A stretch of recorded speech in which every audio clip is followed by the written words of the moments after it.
This week, we return to our series, Our Anglican Heritage, a study of the history of Anglicanism.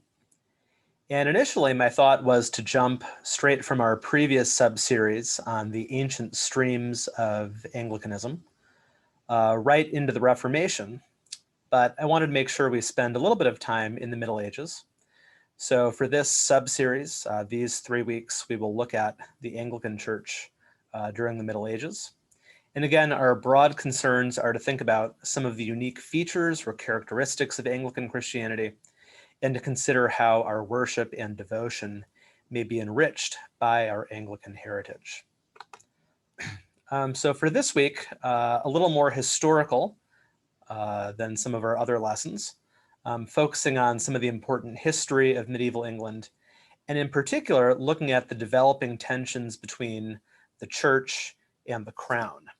And I think this will help us think about, in our own day, the relationship between church and state. So just to set the overall stage, the overall context for this time period, across Western Europe in the 12th and 13th centuries, this idea of the nation state takes root. So the nation state is a state, meaning a kingdom or a country, that consists of a single nation. A nation being a people with a common language and culture. So France would be the state, the kingdom, for the Franks. England, it will be the state, the kingdom, for the Angles, and so forth. The United States, by the way, not a nation state because we have multiple nations, multiple peoples within our country.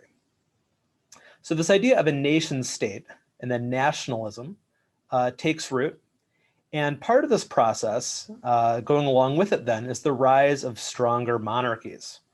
So in other words, if we, our people, our nation, deserve to have our own state, we should be ruled as a people by a monarch. And this comes to be the basis for much of today's political system. A lot of countries the world over are still nation states. But this rising sense of national identity, this increased power of the king, these things are going to be challenges for the church. Because who has more power? Is it going to be the state, the king? Or is it going to be the church, the archbishop, or the pope? And we'll see in particular a crisis over who gets to appoint the bishops. This will be known as the investiture controversy. So we'll see this play out in a number of levels in England during this time period, but it's not unique to England. And in fact, it's a common set of challenges of church versus crown taking place across Europe during the Middle Ages. So starting with King William, or William the Conqueror, again, just to set the stage for church and crown relations in this time period. William the Conqueror, he's the one who invaded England from Normandy. So he was a Norman, a descendant of the Vikings. And so the Normans, under his leadership, invade England, conquer the Anglo-Saxons who lived there. So a key moment in British history. From the church perspective, very important, he reinvigorates the English church that had declined quite a bit in the previous centuries. Now, very interesting, William regarded himself as the head of the church in England. And to that end, he refused to allow the Pope to interfere in his affairs. We'll see that the Pope, with future kings, doesn't think that's such a great idea. That being said, he nevertheless brings the English church into greater conformity with the church on the continent. Makes sense, he's coming from Normandy in France and the traditions of the church there. So for instance, he brings along Norman bishops that will replace the Anglo-Saxon or English bishops. The traditional Saxon church architecture, those churches get torn down and they rebuild churches in the continental style. And following precedent on the continent, he begins the process of separating civil and church courts. And this process in particular, we'll see, will lead to a problem. Anselm of Canterbury. So under William's successors, who aren't super important, several of them were served by a very important Archbishop of Canterbury, leader of the English Church, known as Anselm. And we know Anselm best for his work as a scholastic theologian. So think Thomas Aquinas, if you're familiar with him. So some very powerful philosophical writings on the incarnation, on proofs for the existence of God. Very smart man. But for the purposes of our story, we're going to focus on how Anselm sought to give the papacy more control over England. Remember, William had rejected the Pope's influence in the affairs of England. But Anselm, being much more loyal to the Pope, wants the Pope to have more control over what's going on in England. And he's able to seize the moment when King William II acts to plunder the church. The kings are often looking for money, and you can always get the money out of the churches and the monasteries. And so the actions of William II lead many bishops, many abbots, to agree with Anselm that their ultimate loyalty should be to the Pope and not to the king. And again, the key issue at stake driving these debates was the issue of investiture. So who gets to appoint the bishops? And the reason this is such an important question at the time is that bishops were not only senior leaders in the church, but they were also wealthy landowners. So they were part of that feudal system of medieval England. And so the question then arises, to whom do the bishops owe primary allegiance? Is it to the king, since they're one of the king's major landowners, therefore vassals? Or is it to the Pope, who is the head of the Roman Catholic Church? And so Anselm is able to convince a later king, Henry I, to grant more freedom to the church, meaning the church's independence. But this independence comes at the price of being under the control of the Pope. So it's not truly independent. By independent, I mean independent of interference from the king.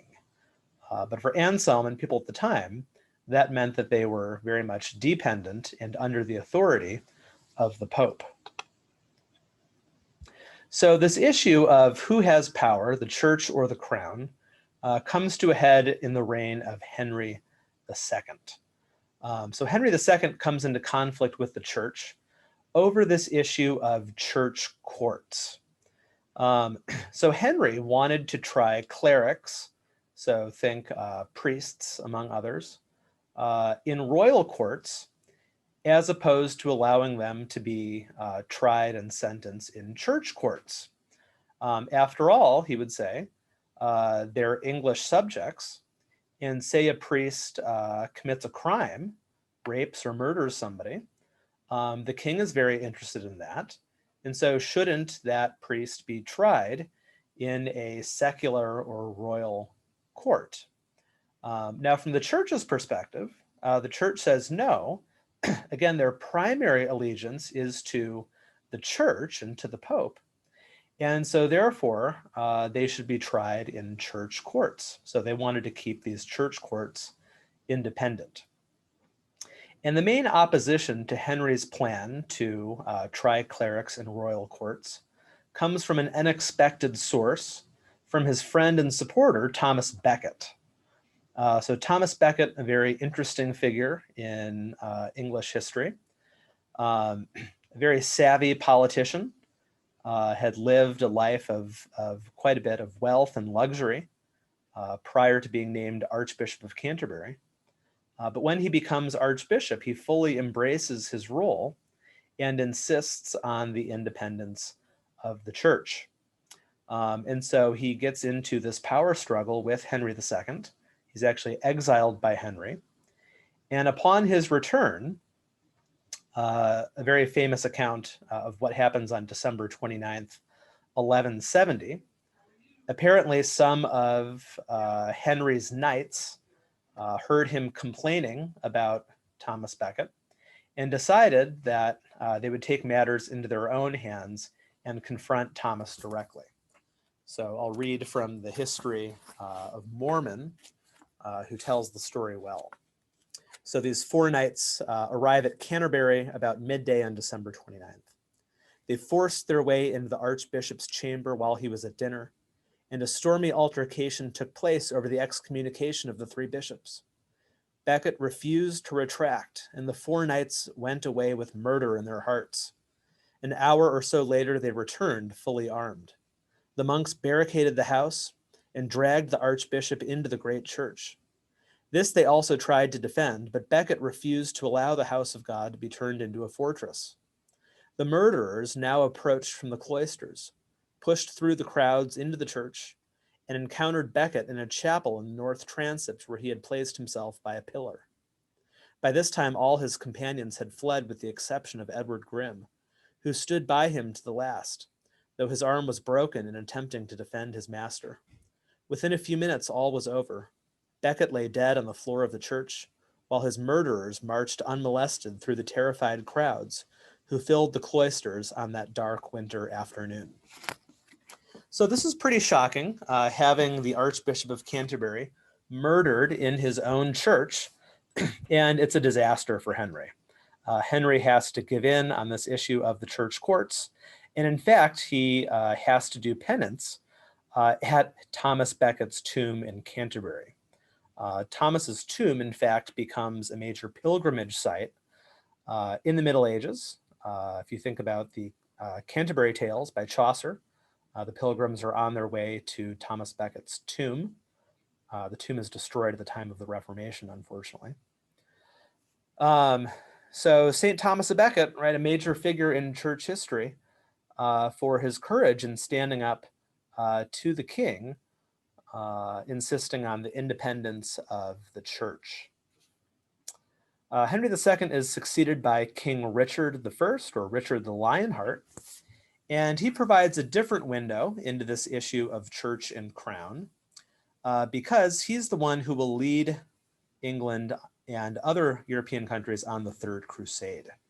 So the Crusades, of course, was a European endeavor to retake the Holy Land from the Muslims who had captured it. Richard actually spent almost all of his time and tax revenue abroad fighting. He was only in England about 6 months total in this 10-year period. And it's a disaster. The effort to retake Jerusalem fails. Richard ends up being captured, and his ransom nearly bankrupts the country. But just what I want to point out here is his understanding of the relationship between church and crown was that you could fuse the two in a program of military conquest. And for most people, the Crusades are viewed as a real low point in church history because of this notion of conquest apart from some kind of just cause. But we can talk more about that in the Zoom catechesis time. Finally, King John is interesting. John succeeding Richard. John ends up losing most of the monarchy's power and prestige to the Pope. So he ends up running into probably the most powerful of all the medieval popes, Innocent III. Innocent III was determined to consolidate the power of the church, and in particular to demonstrate that the Pope was supreme over all the monarchs of Europe. And so when John refuses to accept the Pope's choice for the new Archbishop of Canterbury, the Pope responds harshly, placing all of England under interdict. Interdict means that most sacraments are forbidden. So most people can't receive communion anymore, for instance. And in fact, he later excommunicates John.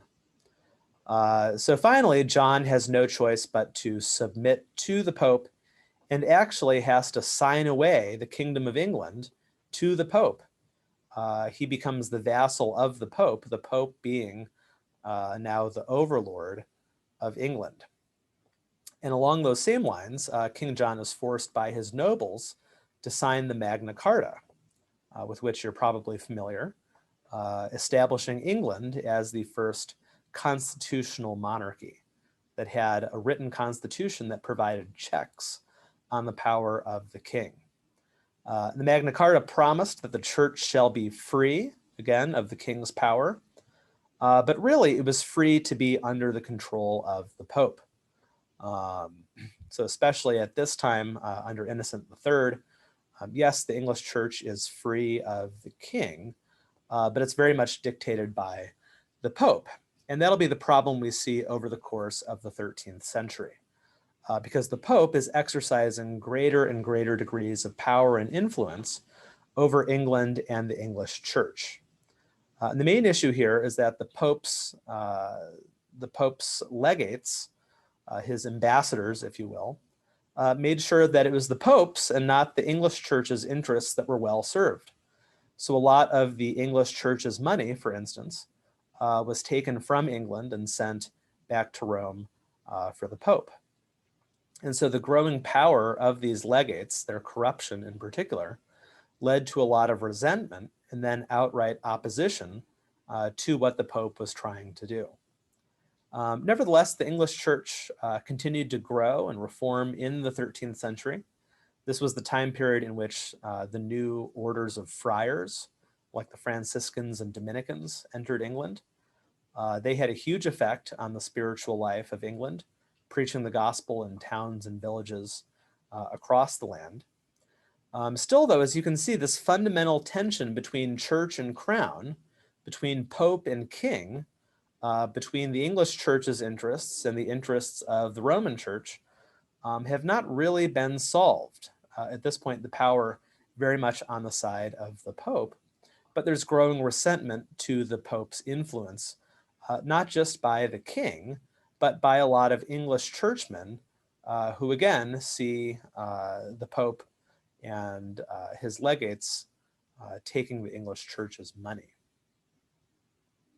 So for our Zoom discussion, I want us to think about, number one, how do the church and state tensions reflected in this lesson anticipate the Reformation? So obviously, we're talking about this because it's a setup for the English Reformation, which we'll spend quite a bit of time on later. But I also want us to think about, secondly, for us today in our country, where do we see church and state coming into conflict? And then how should we respond in light of those conflicts? I think that discussion is very apropos for our time. So I hope you'll join us for our discussion and think about these challenges of church and state for us today.